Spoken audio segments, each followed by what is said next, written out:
দেখেন ভাই দেখেন, মাওলানা আনিসুর রহমান আশরাফি হুজুর কত সুন্দর কথা বললেন। কথাগুলা কলিজায় লেগে যায় ভাই। কথাগুলো সবাই একটু মনোযোগ মনোযোগ দিয়ে শুনে যাবেন।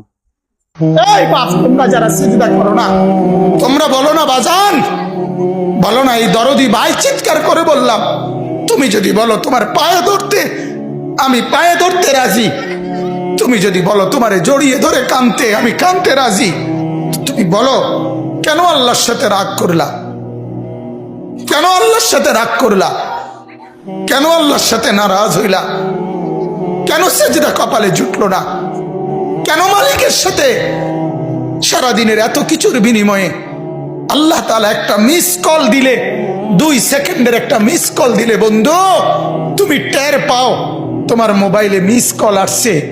এত বড় মসজিদে 6টা মাইকের হরন দিয়া আল্লাহু আকবার বলে তোমারে ডাক দেয়, তোমার একটাবারও কানে লাগে না, বিবেকে লাগে না।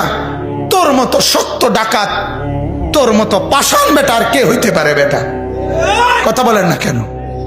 তুই ডাকাত, কত বড় ডাকাত। ওয়ায়াউমা তাকুমুস সাআতু ইউবলিসুল মুজরিমুন।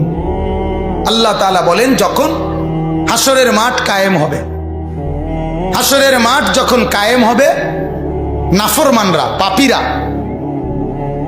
সমস্ত অপরাধীরা হাসরের মাঠের দৃশ্য এক নজর চতুর্দিক দেখার পর, অবস্থাটা উপলব্ধি করার পরে ইউবলিসুল মুজরিমুন, আল্লাহ বলে সব পাপীরা একেবারে ভেবাচেকা, একেবারে এলোমেলো, অস্থির, পেরেশান হয়ে যায়। হায় এখন কি হবে? এখন কি হবে?